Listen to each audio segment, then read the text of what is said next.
اب وہ واپس تو ہو نہیں سکتا، اپنے آپ کو روک تو سکتا نہیں، تو وہ حیران پریشان خوف زدہ، تو اس کے جواب میں اس کو ملک الموت کہتا ابشری ابشری بحمیم وغساق وآخر من شکلہ ازواج، تیار ہو جا خوفناک عذاب کے لیے اور کھولتے پانیوں کے لیے، کانٹے دار جھاڑیوں کے لیے اور بے شمار عذاب کی شکلوں کے لیے۔ تو اس کی روح کو جب کھینچتے ہیں تو رگ رگ سے وہ کٹ کٹ کے نکلتی ہے، تو سارا وجود زیر و زبر ہوتا ہے، سکرات کا درد ساری دنیا کے دردوں پر حاوی ہے۔ جب اس کی روح نکلتی ہے اور اس کو لے کر آسمان پر چلتے ہیں تو دروازے پر پہنچتے ہیں تو اندر سے فرشتے پوچھتے ہیں کون ہے؟ کہتے ہیں فلاں فلاں کا بیٹا ہے۔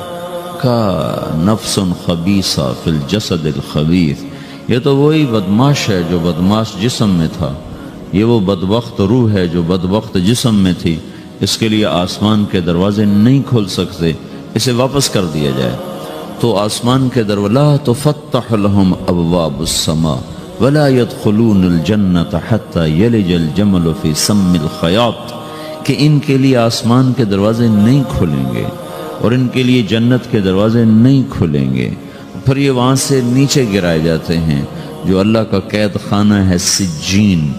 وما ادراک ما سجین کتاب مرقوم، وہ تمہیں خبر نہیں کہ وہ کیا خوفناک قید خانہ ہے جو اللہ تعالیٰ نے بنایا ہے، اسے وہاں دھکیل دیا جاتا ہے۔ پھر قیامت تک اس کے لیے انتظار کی گھڑیاں ہیں اور عذاب کی شدت ہے۔ اور جب کوئی نیک آدمی اللہ تعالیٰ کے دربار میں جانے کا اس کا وقت آتا ہے تو اللہ تبارک و تعالیٰ فرماتے ہیں ان الذین قالوا ربنا اللہ ثم استقاموا تتنزل علیہم الملائکۃ الا تخافوا ولا تحزنوا وابشروا بالجنة التي كنتم توعدون نحن اولیاؤکم فی الحیاة الدنیا وفی الآخرة ولکم فیہا ما تشتہی انفسکم ولکم فیہا ما تدعون نزل من غفور الرحیم۔ جب کوئی نیک مرد عورت کے جانے کا وقت آتا ہے تو اس کے لیے بھی فرشتے آتے ہیں اور آ کر اس کو خوشخبری دیتے ہیں اور آ کر اس کو تسلی دیتے ہیں کہ آپ غم نہ کریں، پیچھے والے بھی آپ کو مل جائیں گے، آپ خوف نہ کریں، آگے ساری منزلیں آپ کے لیے آسان ہیں، آپ کے لیے جنت بھی تیار ہے، رب بھی مہربان ہے۔ اور حدیث پاک میں آتا ہے کہ ملک الموت اور 4 فرشتے آتے ہیں، وہ 4 فرشتے اس کو سہلاتے ہیں، دباتے ہیں کہ موت کا درد اسے محسوس نہ ہو۔ اور ملک الموت فرماتے ہیں ایتھا النفس الحمیدہ کانت فی الجسد الحمید اخرجی، اے نیک روح جو نیک جسم میں تھی باہر آؤ، کیا کرو؟ وَأَبْشِرِي بِرَوْحٍ وَرَيْحَانٍ وَرَبٍّ رَاضٍ عَنْكِ غَيْرِ غَضْبَانٍ، آپ کو بشارت ہو آپ کے لیے جنت تیار ہو چکی ہے اور وہاں کی ساری نعمتیں آپ کے لیے میسر ہو چکی ہیں اور اللہ آپ پہ راضی ہو چکا ہے اور اللہ آپ پہ خوش ہو چکا ہے۔ اس پر اس کی روح کو نکالا جاتا ہے، پھر سارے فرشتے اس کو استقبال کے ساتھ جب آسمان پر لے جاتے ہیں تو اندر سے پوچھتے ہیں کون ہے؟ کہ فلاں فلاں کا بیٹا، فلاں فلاں کی بیٹی۔ کہتے ہیں نفس حمیدہ فی جسد حمید، یہ تو نیک روح تھی جو نیک جسم میں تھی، مرحبا بہی، اس کو ہم سب استقبال کس کا کرتے ہیں۔ اور ایک دم آسمان کے دروازے کھلتے ہیں، پھر وہ پہلا دوسرا تیسرا چوتھا سارے آسمان پار کرتا ہوا اللہ پاک کے عرش کے نیچے کے جا کر، مرد ہے یا عورت، وہاں جا کر سجدے میں سر رکھتا ہے اور اللہ تعالیٰ فرماتے ہیں ہاں اس نے ہمیں خوش کیا، ہم اسے خوش کریں گے، اور اس کو عافیت کے ساتھ وہاں آسمان میں، پہلے آسمان سے لے کر اللہ کے عرش تک یہ سب ویٹنگ روم بنے ہوئے جہاں اللہ اپنے اپنے درجات کے مطابق جنت والوں کو ٹھہراتا ہے، اور وہ انتظار گاہ ہے اور وقت ختم ہو جاتا ہے، لہٰذا انتظار کی جو تکلیف ہے وہ بھی ختم ہو جاتی ہے۔ وقت ختم تو انتظار کا احساس ختم اور ٹائم کے گزرنے کا احساس ختم۔ تو جیسے اصحاب کہف کو اللہ نے غار میں داخل کر کے تو غار کے اندر سے وقت کو نکال کے باہر پھینک دیا، باہر 300 سال گزرے، اندر آدھا ہی دن گزرا تھا۔ وہ جب اٹھے ہیں تو وہ 25 برس کا نوجوان 325 سال کا ہو کے نہیں اٹھا، وہ 25 سال کی عمر میں اٹھا ہے، نہ ناخن بڑا ہے، نہ مونچھیں بڑی ہیں، نہ ان کی داڑیاں لمبی ہوئی ہیں، تو زندہ تھے، مر نہیں گئے تھے، تو زندہ کے تو بال بھی بڑھتے ہیں، ناخن بھی بڑھتے ہیں، لیکن وہ اس طرح اٹھے کہ 300 برس گزر گئے اور 25 برس کا نوجوان 25 سال کی عمر میں اٹھا ہے، 20 برس کا 20 برس کی عمر میں اٹھا ہے، اور وہ کہنے لگے کم لبثنا، بھئی کتنا ٹھہرے ہیں، کہ یومن او بعض یومن، لگتا ہے کوئی دن آدھا دن ٹھہرے ہیں۔ وہ صحیح کہہ رہے تھے۔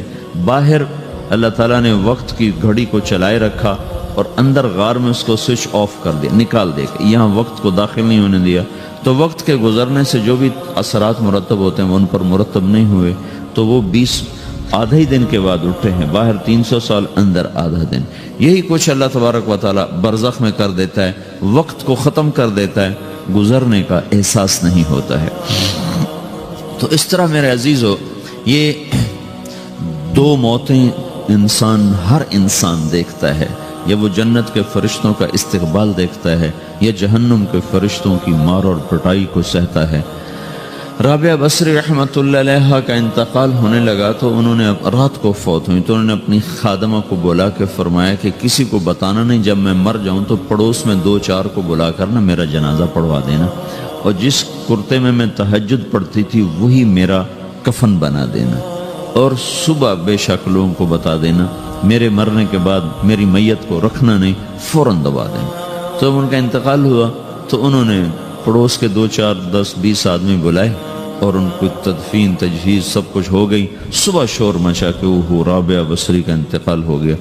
تو اگلے دن وہ خواب میں اس خادمہ کو ملی اور کہا بیٹی تیری بڑی مہربانی، تو نے میری وصیت کے مطابق عمل کیا۔ اس نے دیکھا کہ انہوں نے ایک خوبصورت سبز لباس پہنا ہوا ہے، تو وہ فرمانے لگی، انہوں نے سوال کیا کہ آپ کے ساتھ قبر میں کیا ہوا؟ تو وہ کہنے لگی کہ میرے پاس منکر نکیر آئے تھے اور مجھ سے کہنے لگے من رب کی، تیرا رب کون ہے؟ تو میں نے کہا سبحان اللہ، 40 برس جس کو میں نہ بھلا سکی اس کو 4 ہاتھ زمین میں آ کے میں بھول جاؤں گی۔ ان کا 42 برس کی عمر میں انتقال ہوا تھا۔ تو وہ کہنے لگے سبحان اللہ، جس کو میں 40 برس نہ بھولا سکی میں اسے 4 ہاتھ زمین کے اندر آ کے بھول جاؤں گی۔ تو منکر نکیر کہنے لگے اس کا کیا حساب لینا؟ پھر انہوں نے پوچھا کہ وہ آپ کا وہ کرتا کہاں گیا تہجد والا جس میں آپ کو کفن دیا تھا؟ کہا وہ اللہ نے مجھ سے لے لیا ہے اور میرے اعمال کے خزانے میں رکھ دیا ہے، قیامت کا دن میرا وہ کرتا بھی میرے ترازو میں تولا جائے گا، اور مجھے یہ لباس پہنایا ہے جو جنت کا لباس ہے۔ یہ بھی ایک موت ہے، اس طرح بھی لوگ مرتے ہیں۔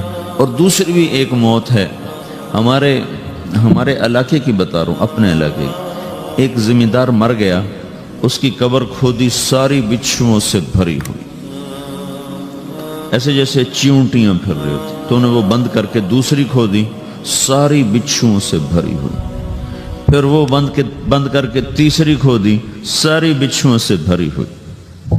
قبرستان میں اتنے بچھو کہاں سے آ گئے؟ یہ زمین کے بچھو نہیں ہے، یہ آخرت کی بلائیں ہیں جس کے ساتھ اب اس سے قیامت تک رہنا ہے اور گزارا کرنا ہے۔ تو یہ 2 طرح کی موتیں روزانہ لوگ مرتے ہیں، روزانہ لوگ مرتے ہیں۔ جب نماز کا وقت ہوتا ہے ملک الموت ساری دنیا کا چکر لگاتا ہے اور دیکھتا ہے کون پڑھ رہا ہے کون نہیں پڑھ رہا، کون پڑھ رہا ہے کون نہیں پڑھ رہا۔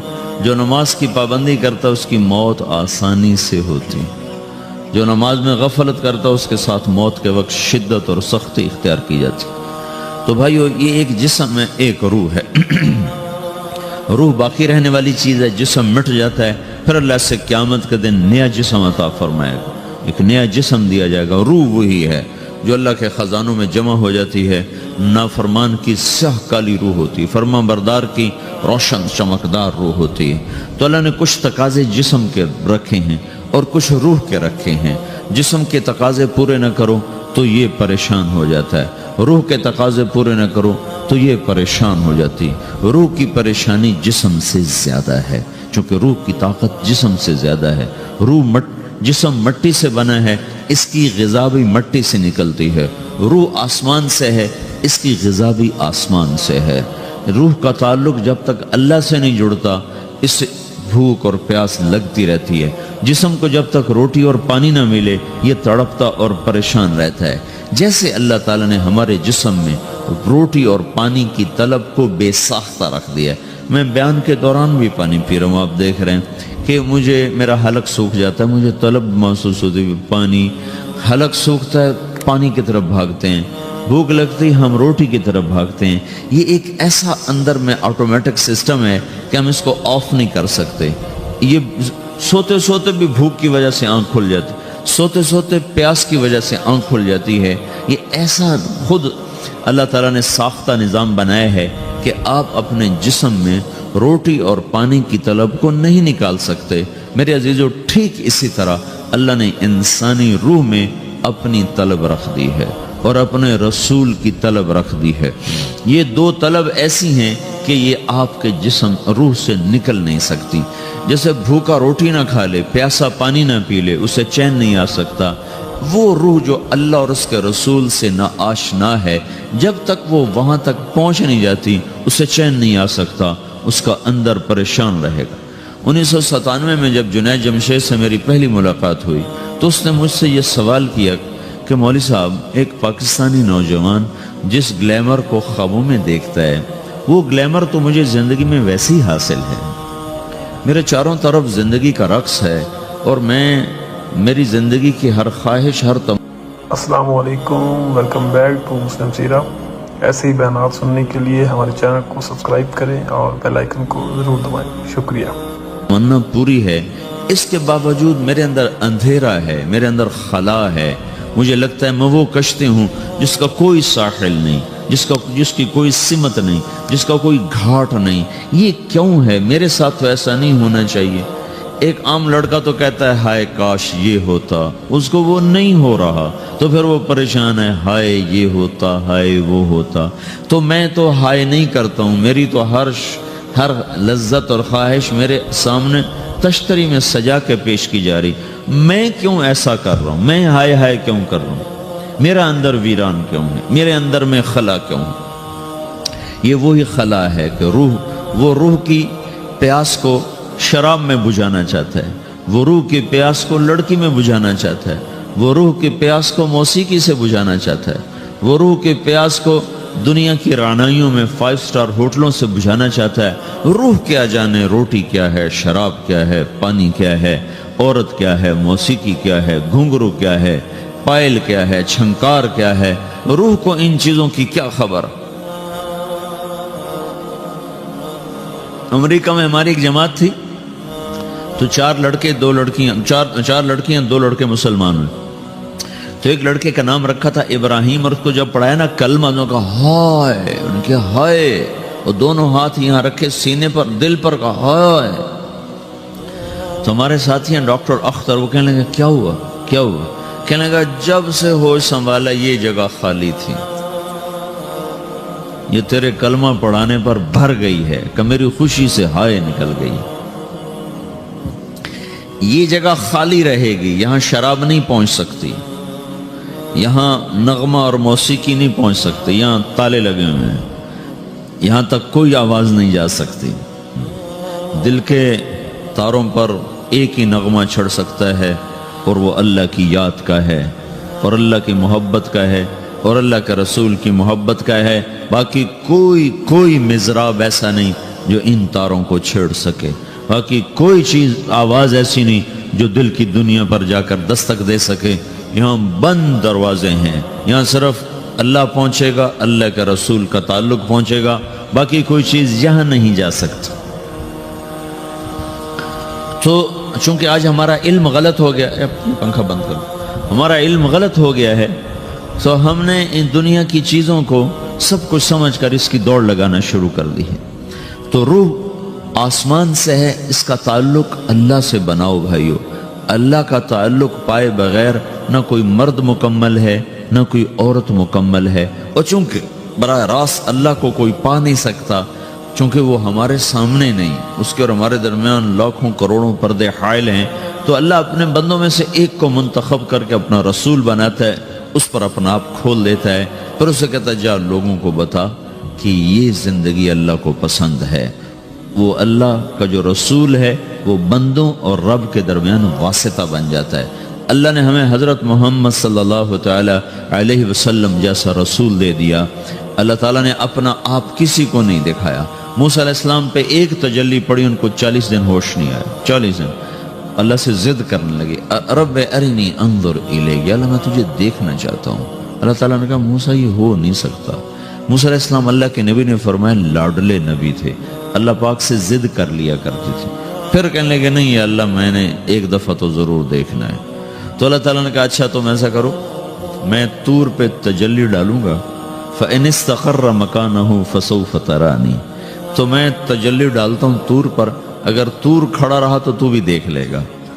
تو اب اللہ خود سامنے نہیں آیا، صرف ایک تجلی اللہ کے عرشوں کے اوپر سے آنا شروع ہوئی ہے، بیچ میں آپ فاصلہ گنے، اور پھر وہ آ کر فَلَمَّا تَجَلَّى رَبُّهُ لِلْجَبَلِ، پھر وہ جبل پر پہاڑ پر آئی ہے، جَعَلَهُ دَكَّا، وہ پہاڑ ریزہ ریزہ ہو کر ہواؤں میں بکھر گیا، وَخَرَّ مُوسَى صَعِقًا، اور موسیٰ علیہ السلام بے ہوش ہو کے گئے۔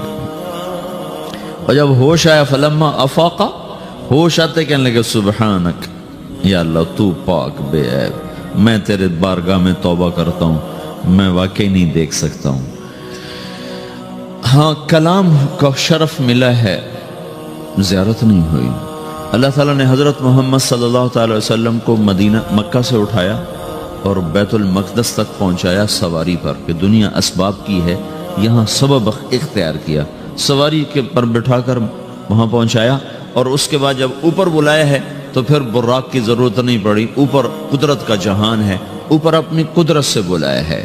یہ بیچ میں دیکھو نا کتنا بڑا، آپ اگر ہوا سے اوپر چلے جاؤ، یہ 500 میل ہوا کا غلاف ہے، اس سے اگر اوپر چلے جائیں گے نا تو آپ خود بم بن کے پھٹ جائیں گے ایک دھماکے کے ساتھ، چونکہ ہر انسان کے اوپر ہوا کا ایک پریشر ہے، کوئی 280 من کے قریب ہر انسان کے اوپر ہوا کا پریشر ہے۔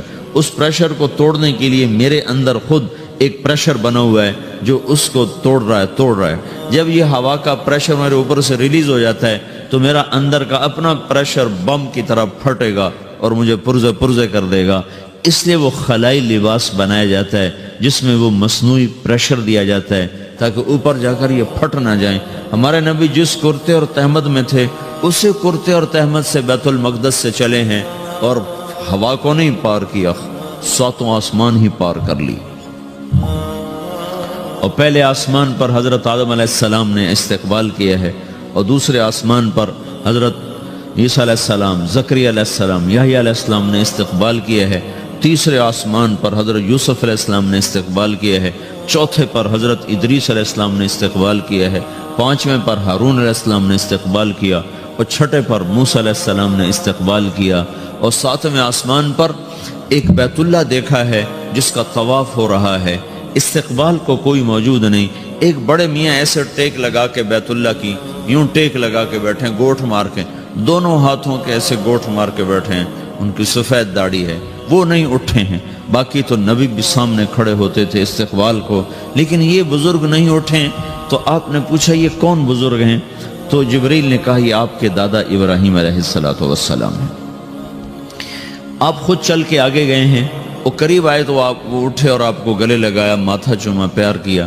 سارے نبیوں نے استقبال کے دوران کہا تھا ہمارے بھائی آ گئے، مرحبا۔